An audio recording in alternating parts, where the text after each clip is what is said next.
Selamat pagi, selamat siang Bapak-Bapak dan Ibu sekalian, baik yang hadir secara langsung maupun yang mengikuti secara online. Sebelumnya kami mengucapkan terima kasih kepada Bapak Profesor Sabila yang mengundang kami untuk share di dalam pertemuan kita hari ini. Kami diberikan judul terkait dengan energi mining, oil and gas dispute ini terkait dengan arbitration. Nama saya Sampai Purba. Bapak, Ibu, rekan-rekan sekalian, kami mau sampaikan terkait dengan tema yang diberikan kepada kami adalah mengenai cross-border energy dispute, yaitu dispute yang terjadi lintas negara. Bukan berarti dispute-nya hanya ada di negara lain, tetapi bisa juga dispute yang menyangkut pihak-pihak, baik swasta, korporasi, maupun masyarakat di dalam satu negara, tetapi yang pemainnya adalah pemain lintas negara. Pembahasan kita adalah mengenai dispute di bidang energi, baik pertambangan umum, minyak, dan gas. Sekali lagi, saya Sampai Purba. Bapak, Ibu, rekan-rekan, kalau kita lihat berbagai jenis dispute yang ada di perusahaan energi itu macam-macam. Karena umumnya perusahaan energi adalah kontrak jangka panjang. Dispute itu utamanya adalah menyangkut seperti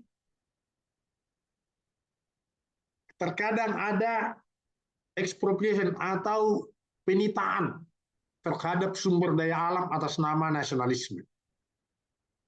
Ada juga dispute karena ada perubahan peraturan ataupun hukum di negara itu. Sebab sekali lagi kontrak-kontrak di energi itu yang kita maksudkan adalah kontrak-kontrak yang bersifat jangka panjang. Bisa 5, 10, 15, 20, bahkan kontrak migas bisa sampai 30 sampai 50 tahun. Tapi ada juga dispute yang terkait dengan ada keraguan atau pemahaman yang tidak sama atas terms atau ketentuan-ketentuan yang ada di dalam kontrak. Istilahnya unclear term and ambiguities dalam kontrak. Kemudian ada juga dispute karena ada volatilitas daripada harga yang sangat tinggi, ya. Jadi ada volatilitas, ada perubahan harga yang cepat, misalkan ketika kontrak itu ditandatangan, misalkan kontrak penjualan batu bara untuk jangka panjang, pada waktu itu harga batu bara kualitas tertentu hanya di $200 per MT, tiba-tiba dia menjadi, katakanlah menjadi 400. Nah, kalau dia kan tetap seseorang dia tetap di harga 200, sementara harga di pasar 400, tentu pembeli yang rasional, penjual yang rasional akan berusaha tidak memenuhi itu dengan melihat ketentuan-ketentuan apakah bisa mengurangi volumenya. Ini antara lainnya. Bisa juga karena keterlambatan dan kegagalan dalam mendeliver apa yang di-expect.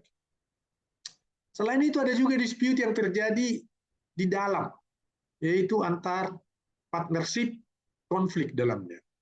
Ada juga dispute dengan pihak luar. Itu utamanya kita sebutkan istilahnya itu adalah environmental social issue. Ini yang umumnya di mana pelakunya ini atau yang mendispute ini umumnya adalah bukan pihak dalam kontrak tersebut, ya. Jadi dispute yang kita bahas tidak hanya pihak-pihak yang ada di dalam kontrak.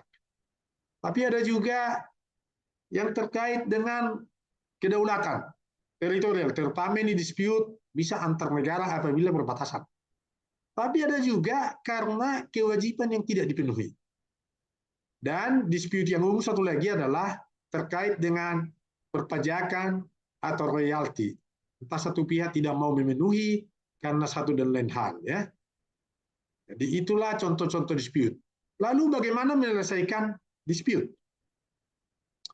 Kalau ada dispute, berbagai metode untuk menyelesaikan bisa kita lihat di sini, ya. Metode-metode itu ada yang bisa berdasarkan negosiasi, ya. Ada bisa berdasarkan negosiasi, yaitu di mana pihak yang terkait itu hanya mereka sendiri, tidak memerlukan pihak lain. Tapi ada juga yang harus memerlukan pihak lain, istilahnya adalah mediasi. Tapi ini adalah pihak lain atau pihak ketiga yang netral, agar ada kesepakatan yang diterima secara sukarela, volunteer. Tapi ada juga konsiliasi. Nah, kalau konsiliasi sedikit berbanding dengan mediasi, ini lebih aktif.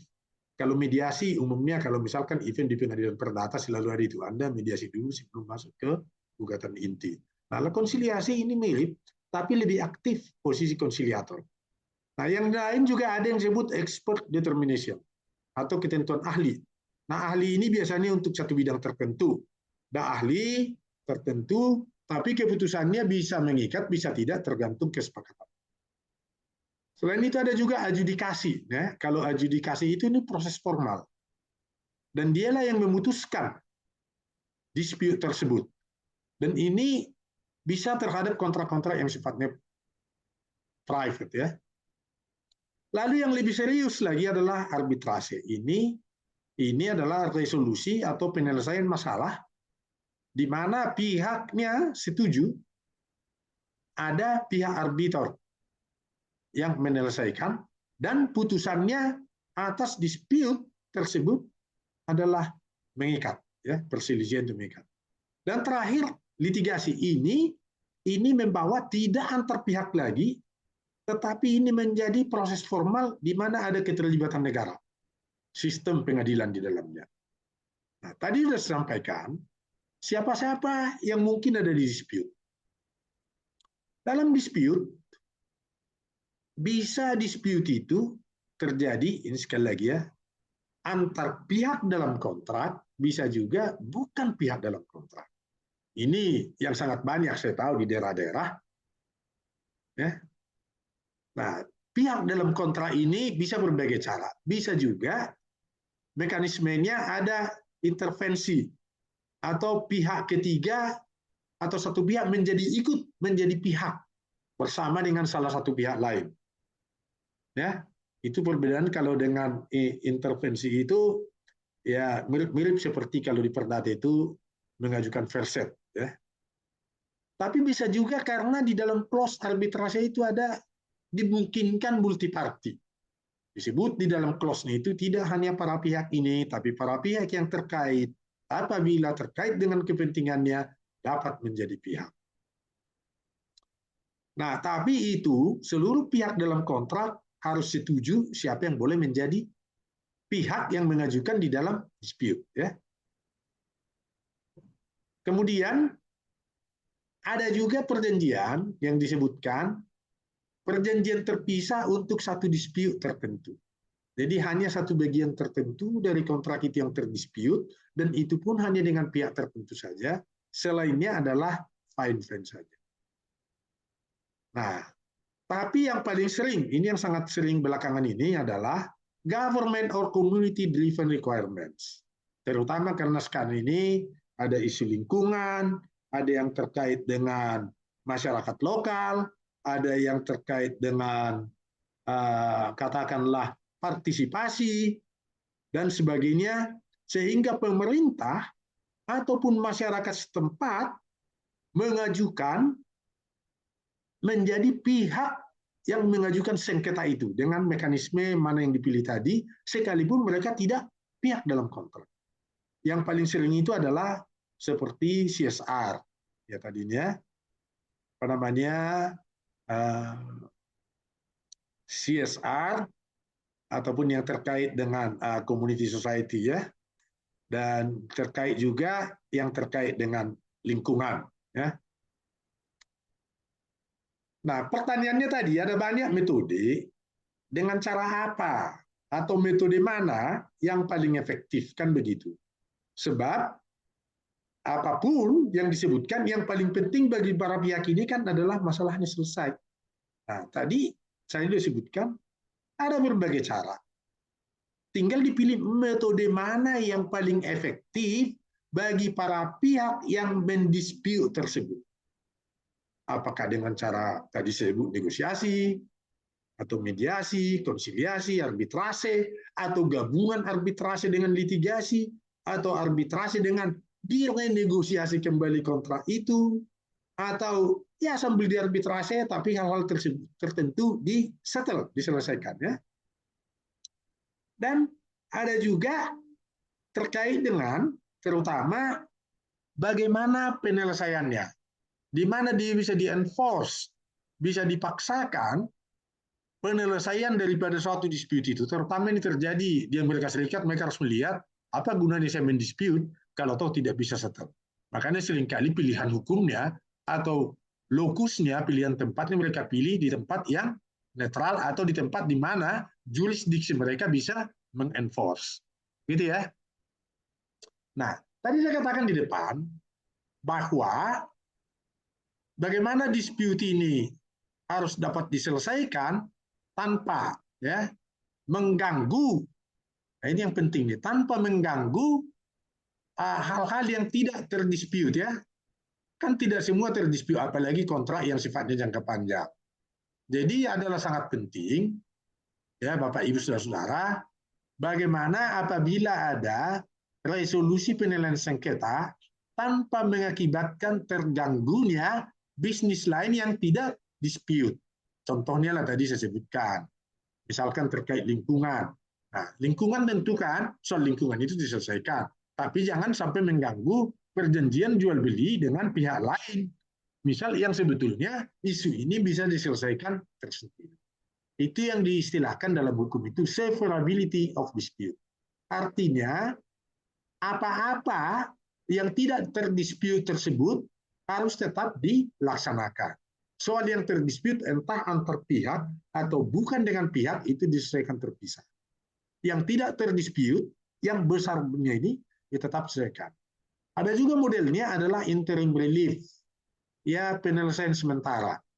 Artinya gini, ini bisa diminta melalui pengadilan, bisa juga melalui bukan pengadilan tergantung kepada clause-nya. Di mana disebutkan bahwa tolong kita selesaikan dulu lah yang kecil ini, sementara kewajiban bisnis jangka panjang lainnya agar tidak terganggu. Jadi kalau misalkan ada dispute, misalkan satu lokasi harus dipindahkan, sementara pemindahan lokasi tersebut akan mengakibatkan dispute keseluruhan atau gangguan terhadap bisnis, ini yang biasanya dicarikan temporary relief. Apa yang bisa kita lakukan? Apakah sejumlah uang ditaruh di satu lembaga atau di pengadilan atau bagaimana? Artinya para pihak tetap mengakui ada dispute terhadap itu, tetapi sementara kita selesaikan dengan cara demikian. Nah, modelnya seperti ini. Bisa ditaruh di dalam rekening escrow. Nah, ini kan agak sering ini. Jadi misalkan nih soal katakanlah mengenai lokasi tertentu, katakan ini belum dibebaskan menurut satu pihak, menurut pihak lain sudah, tapi pembebasannya mungkin tidak dia, mungkin ada pihak lain macam-macam. Sehingga yang berhak mengatakan, no ini untuk kami, sementara kami enggak, kami telah melakukan pembebasan kepada pihak yang kait. Nah ini kalau digugat dan sebagainya, nah bisa diselesaikan sementara dengan cara ini. Taruh di escrow. Model escrow ini telah diakui juga dalam undang-undang kita, termasuk dalam undang-undang tanah dan sebagainya. Ya. Nah, itu berlaku baik untuk dispute yang di dalam satu negara maupun yang cross border yang meliputi banyak pihak. Nah, kita akan lihat bagaimana metode penyelesaian cross border antar negara. Misalnya, ini ada macam-macam.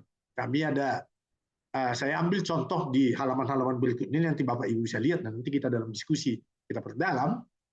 Jadi, kita lihat ada berbagai metode, ada sekitar 10 saya ambil di internasional.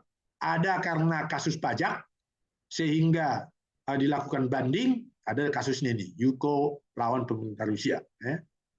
Ada juga yang dianggap bahwa terjadi pengalihan hak secara tidak berkewenangan. Ini ada satu perusahaan Occidental dengan pemerintah di Ekuador. Ada juga karena terkait dengan ada kerusakan lingkungan. Ini ada kita lihat di Ekuador antara Chevron dengan pemerintah. Oke. Ada juga karena murni bisnis, seperti ada breach atau namanya pelanggaran, pengingkaran terhadap yang telah disepakati. Ini ada, nanti kita lihat detailnya, antara satu perusahaan PID dengan pemerintah Nigeria. Ada juga kasus di mana suatu lokasi tambang ini disita. Jadi dispute. Karena bagaimanapun, suatu perusahaan cross border itu tetap dilindungi pemerintahnya, negaranya, walaupun negara yang berbeda. Jadi bukan berarti kalau pihak asing datang ke sini, maka terserah kepada pemerintah. Tidak. Tergantung kepada mekanisme penyelesaian yang disepakati dan di mana. Nanti kita lihat detailnya ya. Ada lagi kasus dinasionalisasi asetnya. Ini perusahaan minyak besar antara ConocoPhillips dengan pemerintah Venezuela. Ini kasusnya ya. Nah, tadi sebut ada juga kasus yang terkait dengan pajak atas royalti yang belum dibayar. Ini perusahaan besar loh. Ini ada di ExxonMobil lawan pemerintah Chad. Ini di Afrika ya. Nanti kita lihat kasusnya. Dan ini tidak harus selesai dalam 1-2 tahun, Bapak Ibu. Tapi ada juga karena tadi diekspropriasi, disita atas nama negara, maka dengan ini aset-aset perusahaan tambang ini kami sita. Dispute. Ini ada kasus yang kami ambil di Cristalex dengan pemerintah Venezuela. Ada juga antar negara. Ada kasus maritim. Nanti kita lihat ini terkait dengan petugas keamanan yang salah tembak. Ini antar pemerintah Italia dengan pemerintah India. Tapi ada juga dalam satu kasus ini di daerah Kurdistan, di Turki versus Irak, mengatakan, no, Anda tidak berhak untuk mengekspor minyak itu. Itu adalah minyak bagian kami, minyak negara. Gitu, antar negara. Itulah dispute yang bisa kita lihat antar negara. Boleh sebentar kita lihat ya, nggak usah terlalu detail, nanti Anda jawab aja. Nah, ini kita lihat lebih detail nih, yang saya sebut tadi. Yuko lawan pemerintah Rusia, kasusnya ini. Pemerintah Rusia menyita aset-asetnya, disebut you tidak berpajak. Penyelesaiannya gimana kalau kita lihat settlementnya nih? Ya, di PCA, ya. Permanent Seat of Arbitrage ini memutuskan, oke, you harus bayar katanya ke Yuko dengan cara arbitrase. Nah, penyelesaiannya lama. Itu pun ada metode yang tetap bisa diappeal, tergantung kepada apa di forum penyelesaian sengketa itu. Ini kita lihat nih, 11 tahun. Masih appeal. Masih banding. Occidental yang tadi, nah ini kasusnya ada pemerintah Ekuador menitop kontrak Occidental, kontrak migas nih. Ini ya. Katanya karena Anda melakukan transfer right kepada pihak lain secara tidak berhak. Nah, ini exit yang diakui oleh PBB nih.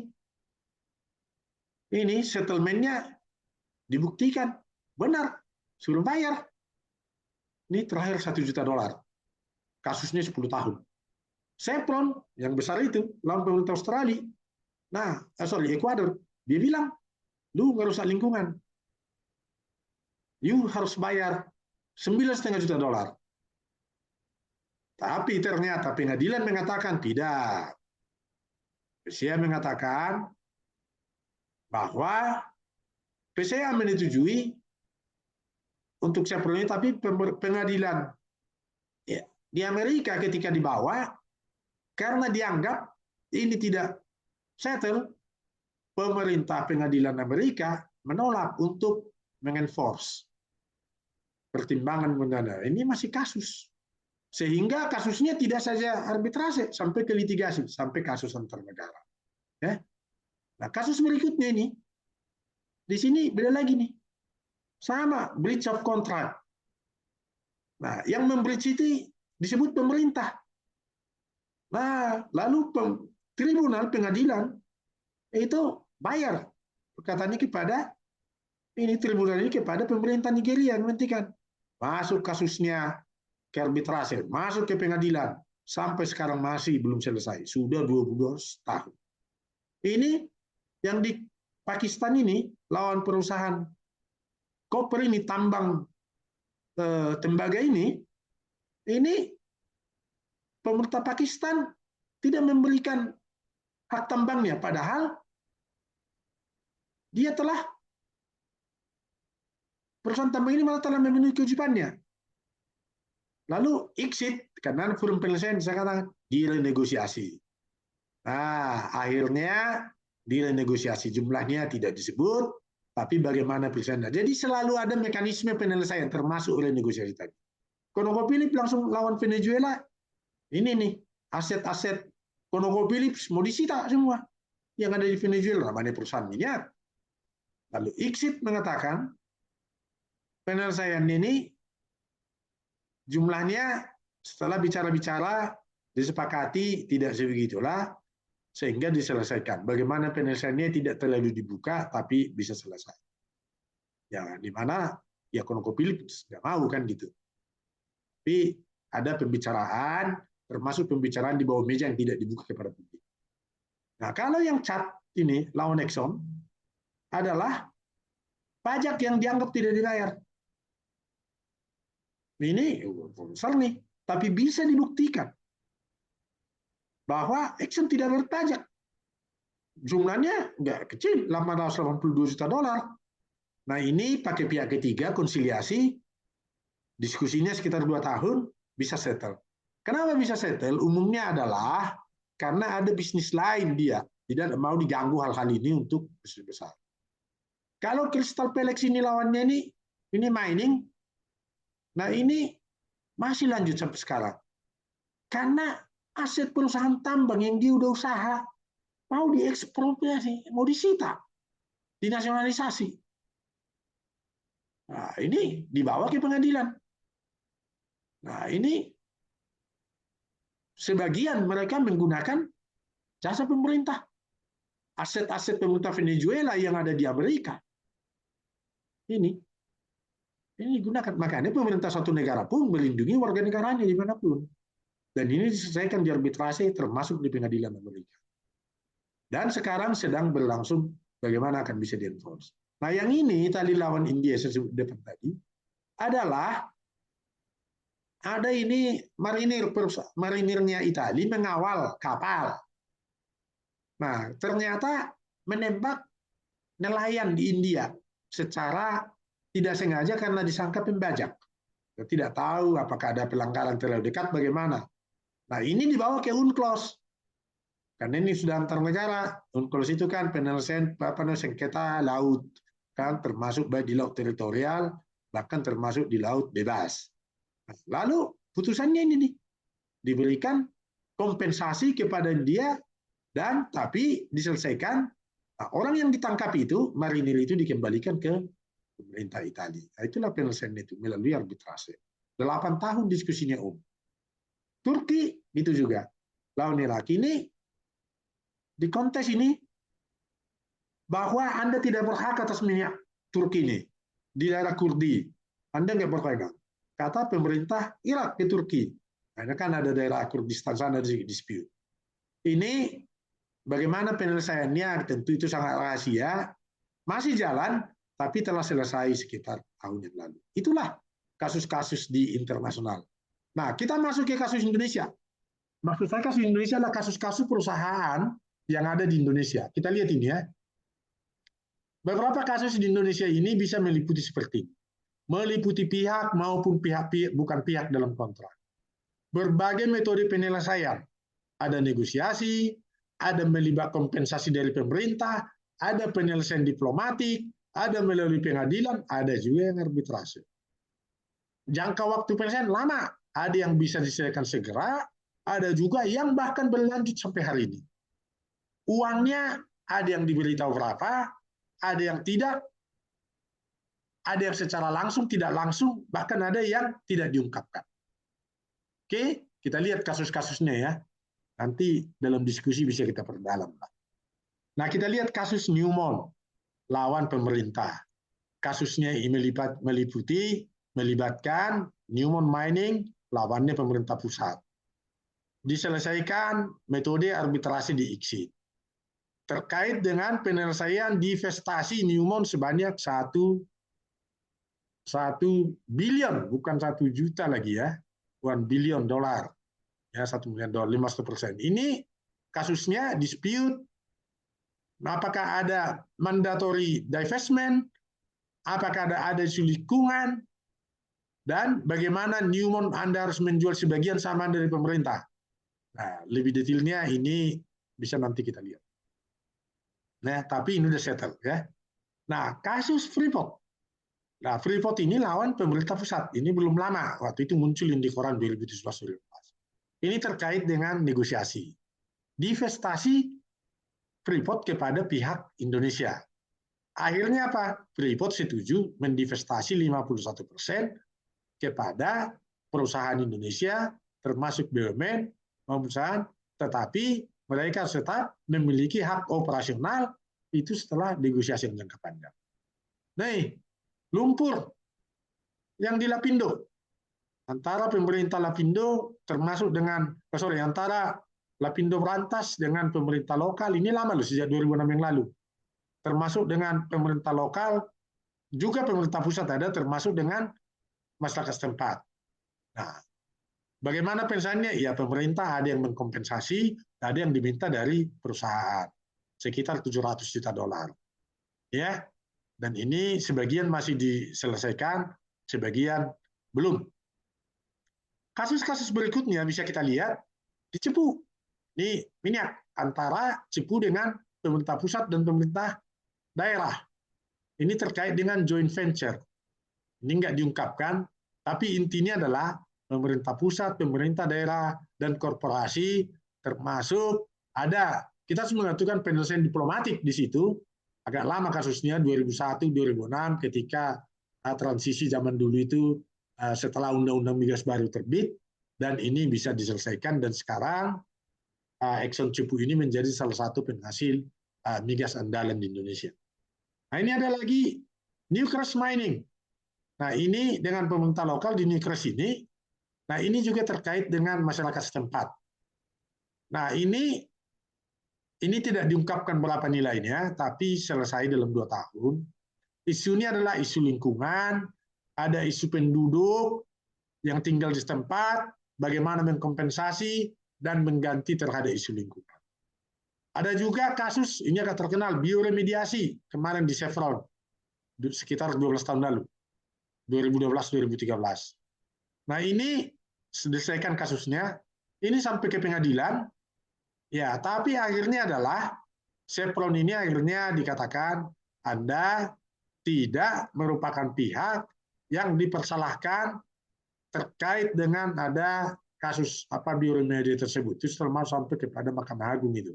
Anda melakukan dengan benar, dan itu karena di sana kasusnya terkait isu lingkungan, sehingga sampai kepada pengadilan. Sekalipun mekanisme penyelesaian sengketa kalau biasa itu adalah dengan arbitrase, tapi ini melibatkan orang masyarakat, ya jadi seperti itu. Kasus berikutnya di Batu Hijau antara Newmont termasuk dengan pemerintah, ini juga JV 3 bulan. Nah, penyelesaiannya juga kasusnya itu ada isu kesehatan, ada isu lingkungan, dan ini ada kompensasi dan juga perbaikan lingkungan. Kasusnya selesai. Ya, ditangguh yang di Papua. Nah, ini juga kasusnya adalah terkait dengan kompensasi masyarakat. Tidak diungkapkan jumlahnya berapa, karena ini terkait dengan dispute terhadap penggunaan tanah. Karena mungkin tanah adat di sana agak berbeda dengan perlakuan umum. Ya. Jadi BP akhirnya sependapat dan menyelesaikan dengan penduduk setempat. Ya. Dan ada masyarakat setempat pun diikutkan dan diselesaikan. KPC, demikian juga ada dispute 200 juta sekitar tahun 2010 yang lalu. Diselesaikan juga melalui pengadilan dan kesepakatan dengan masyarakat. Di Masela dengan Inpex itu settlement kaitannya adalah apakah ini di laut pembangunannya atau di darat, akhirnya disepakati. Ini kalau kita ingat ini sekitar kasusnya 6 tahun yang lalu. ya, termasuk INPEX, pemerintah dan pemerintah lokal. Karena ada keinginan ini di onshore, di offshore, tapi selesai. Demikian kasus-kasusnya sangat banyak, tapi poin yang ingin kami katakan adalah bahwa perlu bagi Bapak Ibu sekalian bahwa penyelesaian itu bermacam kompleks dan secara umum kalau bisa diselesaikanlah secara arbitrase atau ahli. Dan kalau ada dispute antar negara itu efeknya sampai kepada geopolitik, ekonomi, jadi harus hati-hati dan sebisanya dihindarkan. Dan juga sekarang ini isu banyak terkait dengan lingkungan dan masyarakat sosial, yang pada umumnya bukan pihak dalam konflik. Nah, karena itu sangat penting, karena ini forum hukum orang-orang lawyer, maka clause-clause itu harus jelas di dalam sebuah kontrak. Kalau sudah ribut, susah kita berdiskusi lagi. Nah, itu. Jadi saya kira demikian yang kami dapat sampaikan dalam diskusi kita ini. Nanti kita akan ada dalam diskusi tanya jawab. Terima kasih atas perhatian Bapak Ibu. Sekali lagi saya sampai purba, saya dapat dihubungi di di media-media ini. Demikian. Terima kasih. Selamat siang. Assalamualaikum warahmatullahi wabarakatuh.